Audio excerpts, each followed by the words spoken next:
Thanks, Lascan. It's just around, I think, 2.5 years, Minister, since I made a complaint to the Ombudsman for Children, Mr Niall Muldoon, in relation to the conditions in which children were living in hotel rooms, guest house rooms, emergency accommodation.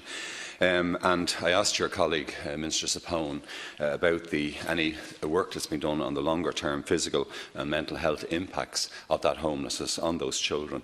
You told me yesterday, I think, that we still have 676 families in this kind of accommodation and still around 3,000 children. I think it's something that you, Minister, and everybody who serves as Minister for Housing and the governments will be held to account for in the years to come, and that there will be accountability in relation to this, whether it's tribunals or multi-party actions and so on. So I'd just like to know, what are you doing on a weekly basis to help these families? Thank you, Lascan Corla, and thank you, Deputy, for the question. One of the key commitments in Rebuilding Ireland is to support homeless families and to help children exit homelessness into independent tenancies. In relation to homeless families residing in emergency accommodation, clearly the long-term solution is to increase and accelerate the supply of homes. And Rebuilding Ireland seeks to achieve this, and over the period to 2021, some 50,000 social housing homes will be delivered. In terms of child homelessness, a key objective is to cease using commercial hotels for accommodating homeless families, except in limited circumstances. I'm absolutely committed to this objective and continue to work on an ongoing basis with a range of partners to get to a point where families presenting to a housing authority as homeless do not have to rely on hotel accommodation. Regarding the activities that my department and I are undertaking to address child homelessness, we are working with local authorities to accelerate the delivery of social housing homes for those who need them. And while these more permanent housing solutions have been put in place, we are working with local authorities in order to deliver family hubs, which are a first response only, but do provide more suitable, safe and supportive family living arrangements. 12 hubs providing 300 units of family accommodation are currently operational. 7 more for over 160 families will be operational by the end of the year, with more following in 2018. In terms of supports for homeless families in emergency accommodation, I liaise on a regular basis with my colleague, the Minister for Children and Youth Affairs, and with the Dublin Regional Homeless Executive to ensure that robust child protection measures, inspection arrangements and health supports are in place in emergency accommodation for families. I've also met with both the Ombudsman for Children and the Irish Human Rights and Equality Commissioner to discuss issues in relation to homeless families. I will continue to work with all stakeholders on a sustained basis with a view to addressing family and child homelessness. Deputy Broughan. Thanks. Minister, you did give us a target date, and Taoiseach Varadkar made the same target that on 1st July that this situation, would have been addressed, and you completely failed to do that. It's the second Christmas, maybe the third Christmas that children are facing on Christmas Day. They'll be in a single room in a hotel, in a guest house type accommodation. I think all of us here have had heartbreaking stories from young mothers and young couples about the impacts that this is having, day in and day out on children.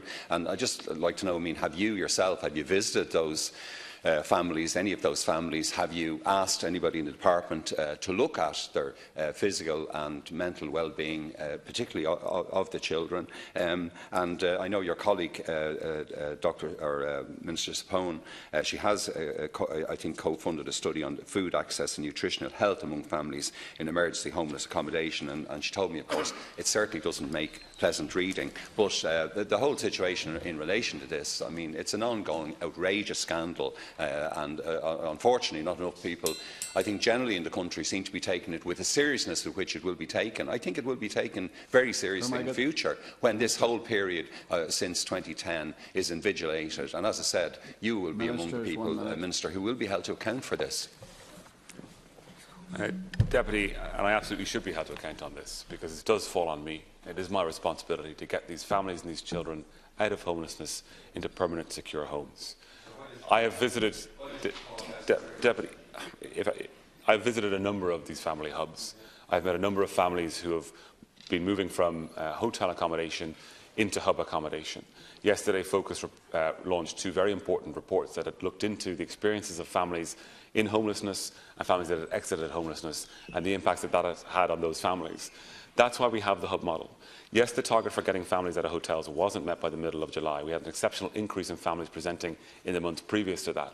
But the hub model, which is only a first response and only an emergency response, which was criticised by many, many people for many months, people who have now visited those hubs and met families in those hubs and heard from those families about how improved their situation is over hotels and over the experiences that they were having recognise now that hub is the best first response, but it is only a first response. There we can put in the wraparound supports, and there we can get people quickly out of hubs into permanent housing solutions. And that is the evidence to date. The people who are in hubs are spending far less time in those hubs before moving on to permanent accommodation than they were in hotels. Deputy Broughan. So everything is too slow, Minister. I mean, we were present at Clongriffin when you had, yourself and the Taoiseach, launched the foundation stone for 84 homes in a constituency, Dublin Bay North, where we have nearly 7,000 families who are on the housing list. It's just far too slow. I mean, I think we still need to be talking in terms of a housing emergency, a housing executive maybe for Dublin. You've been talking about your affordable housing scheme for months and months, and where is it? Why don't you just bring it forward and start, really, treating this as it should be treated, as a complete emergency? Just in relation to hubs, Dr. Rory Hearn's study and Dr. Mary Murphy in relation to their study on hubs and their warning that they shouldn't be used as family accommodation for more than 3 months in that area. I just want to ask you finally, just very briefly, about your own guidelines, the policy and procedural guidance for housing authorities in relation to assisting victims of domestic violence with emergency and long-term accommodation needs. We're in the 16 days, I think, just coming to the end of it, of the campaign about violence against women, of combating it. And one of the things that was drawn to my attention by a brilliant organisation in my own constituency, SUNIS, and indeed by Evenis as well, is that the difficulties that families coming out of refuge accommodation have in accessing accommodation because of the inflexibility of the local authorities' response to this. There are a number of gaps in those guidelines, Minister, and I'd ask you to urgently address those as well. Thanks, Ken. Thank you, Ken Corla, and thank you, Deputy. Deputy, homes are being built. New social housing homes are being built. We've just published the Q3 status report. We've just published the Q3 status report. No, let the Minister answer. There are just under 2,000 homes about to go on site across 92 schemes. We have 3,660 homes on site across 191 schemes, and we have just over 1,400 homes that have completed across 147 schemes. Social housing homes are being built. We are rapidly increasing the number of social housing homes we built by local authorities and housing bodies over what was being built last year and the year before, and it is welcome progress, and we'll increase that number again next year. Importantly, we are seeing homes being built on the private side as well. As the stock of housing generally across the country increases, that is going to help us deal with issues for people who need social housing homes, but also people who need affordable homes. We are putting in every care and support that we can into families who are in hubs, looking after the children. It was one of the very first things that was brought to my attention, perhaps on the first or second day in the job, about the experiences of families. I've met with care workers working in hubs, and they are concerned about the long-term impacts on those children as they move into adulthood. That's why I'm working with Minister Sapone to make sure that every support possible is in place, and that's why we're trying to get families out of hubs as quickly as possible. And the evidence to date shows that they are spending less than 6 months, the vast majority, in hubs, and are moving into more sustainable accommodation as a result. Thank you, Ken.